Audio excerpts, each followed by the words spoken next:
Avant l'enlèvement de l'Église, mes frères, la vraie parole sera rare. Écouter une prédication de A à Z qui est dans la saine doctrine va devenir très rare. Parce que les hommes vont refuser d'écouter la vérité. Ils vont persécuter tous les prédicateurs de la vérité. Et je peux vous dire, je n'ai jamais été insulté de cette manière de toute ma vie. Et toutes les insultes que j'ai, c'est parce que j'ai dit seulement aux gens la vérité. Ils aiment quand tu leur parles du mariage. Ils aiment quand tu leur parles de bénédiction.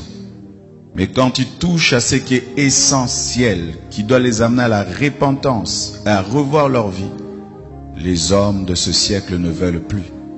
Ils choisissent même les églises en fonction de cela. Je ne prie pas dans cette église-là, ce pasteur est dur. Je ne prie pas dans cette église-là, ce pasteur-là veut changer les gens. Je préfère prier dans telle église, ce pasteur nous motive. La parole va être rare.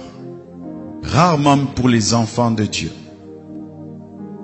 Les vrais enfants de Dieu chercheront à écouter la vraie parole. Elle va devenir rare. Que Dieu te fasse grâce, toi qui enseignes, d'être parmi les raretés, les personnes dans lesquelles on trouvera encore l'évangile pur. Il y aura des églises, mais sans la parole de Dieu. Et les enfants de Dieu iront et resteront à leur fin.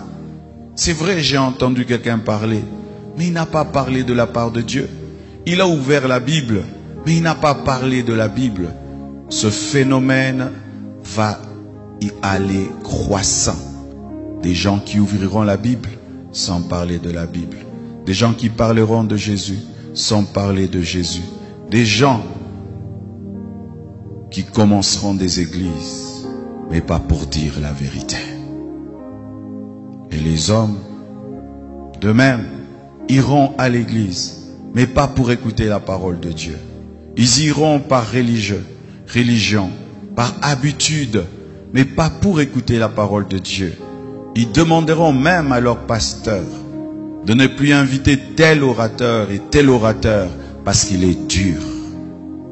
J'ai prêché hier quelque part, je parlais de la sanctification. Au départ de mon message, l'église était tétanisée, paralysée. J'avais l'impression d'être un monstre ou un extraterrestre en train de diriger les choses. Pourquoi? Parce que il y a une carence de la vérité, carence de la parole. Mais lorsque l'église sera enlevée, ce sera pire, mes frères. Après l'enlèvement de l'église, les gens chercheront la parole. Les vrais prédicateurs seront enlevés. Les faux prédicateurs resteront. Et la parole sera encore très très rare. Nous avons la grâce, frères, jour après jour, d'écouter la parole. Mais sachez qu'une fois l'enlèvement a lieu, ce sera difficile. Même toutes ces applications qui ont des enseignements et des prédications vont supprimer les messages.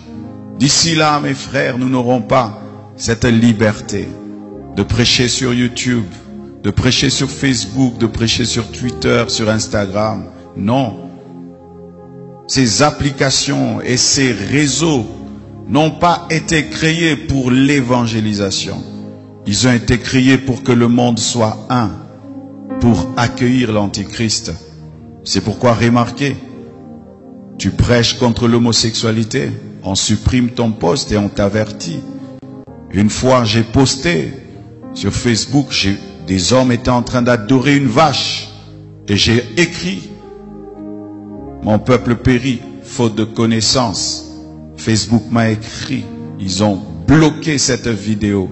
Tu peux faire rire les gens, blaguer, ça passe. Mais quand tu commences à dire la vérité, c'est de l'intolérance. Ils appellent ça l'intolérance. C'est-à-dire que l'Église doit tolérer le péché. Nous devons tolérer l'idolâtrie. Nous devons tolérer l'ignorance.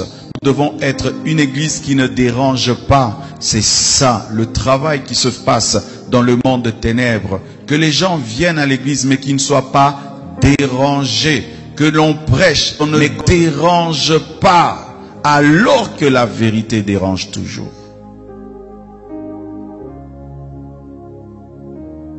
Je vous ai présenté cette parole afin de vous révéler une chose, que la faim et la soif de Dieu existent. Mais pour Amos, c'était une malédiction. C'était une malédiction où Dieu se retirait de son peuple, abandonnait son peuple, refusait de lui parler pendant un temps. Mais aussi, dans la nouvelle alliance, nous pouvons avoir cette soif. Pas comme une malédiction. Nous pouvons avoir cette faim.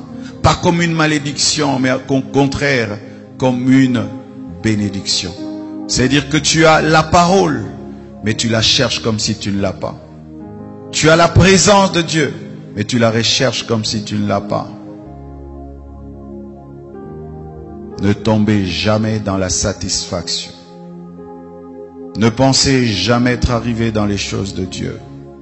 Ne priez jamais comme si vous connaissez tout et comme si vous avez tout. Ne vous tenez jamais face à la parole de Dieu comme si vous la connaissez à 100%. Une fois que la faim de Dieu te quitte, la soif de Dieu te quitte, tu vas commencer à mourir à petit feu. Et c'est ça qui est en train d'arriver à l'église de temps de la faim. Une perte de la soif de Dieu. Une perte de la faim de Dieu. Rien qu'à voir comment les gens se préparent avant de venir à l'église. Ils ne prient pas, ils viennent à l'église. Ils ne participent même pas à l'adoration. Ils ne participent pas à la louange. Il est assis là comme si on l'avait puni. Tu as même besoin de lui dire qu'est-ce que tu es venu faire. Incapable d'ouvrir sa bouche dans le temple. Je dis toujours, si quelqu'un ne sait pas prier dans le temple, comment il prie à la maison? Parce qu'ici, même les faibles deviennent forts. Même ceux qui n'ont pas la vie de prière arrivent à prier. Mais si toi, tu quittes chez toi à la maison jusqu'ici, tu n'arrives même pas à ouvrir ta bouche. Tu n'arrives même pas à lever tes mains. Est-ce que tu les lèves à la maison chez toi? Mais quand même, tu es venu. C'est ça l'église des temps de la fin.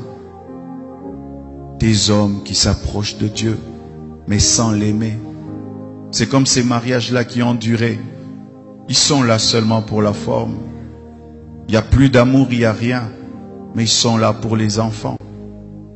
Et certains chrétiens sont chrétiens parce que s'il arrête d'être chrétien, on va se moquer de lui. S'il arrête d'être chrétien, ce serait un scandale. S'il ne va pas à l'église, mais il ira où? Une telle vie chrétienne est fade. Une telle vie chrétienne n'est pas la vie chrétienne où tu t'approches de Dieu sans passion. Tu viens à l'église sans passion. Tu pries sans passion. Tu adores sans passion. Tu lis ta Bible sans que ton cœur ne brûle. Les disciples sur le chemin d'Emmaüs, lorsqu'ils entendaient Jésus parler, leur cœur brûlait. Vos cœurs brûlent-ils encore quand vous écoutez la parole, quand vous lisez la Bible? Comment vous sentez-vous quand vous faites un jour sans prier? Comment vous sentez-vous quand vous faites un jour sans lire la Bible? Comment vous sentez-vous? À l'aise? Vous êtes à l'aise de faire un jour sans prier? De faire un jour sans lire la Bible? Trouvez-vous le sommeil quand vous n'avez pas prié? Si vous trouvez le sommeil, vous n'êtes pas normaux. Si vous vous sentez à l'aise quand vous avez fait un jour sans lire la Bible, vous n'êtes pas normaux. Parce que quand vous n'avez pas mangé pendant un jour, vous le manifestez. Mais quand vos esprits n'ont pas mangé, vous ne ressentez rien. C'est déjà un signe d'égarement. d'abandon, de refroidissement, de tiédeur, de perte de la faim de Dieu et de sa soif. Ne jouez pas avec le péché parce que Dieu pardonne. Ne t'amuse pas avec le péché même si tu sais que Dieu pardonne. Car certaines conséquences restent pour toute la vie. Un témoignage abîmé, une réputation ternie, une perte de confiance et même toi-même, face à toi-même quand tu te regardes. Ne joue pas avec le péché, même si tu sais que Dieu restaure. Quand tu entres dans l'œuvre de Dieu, tu dois connaître celui qui t'engage. Et tu dois t'attacher à lui plus que son œuvre. Et ne te sers pas de Dieu, laisse Dieu se servir.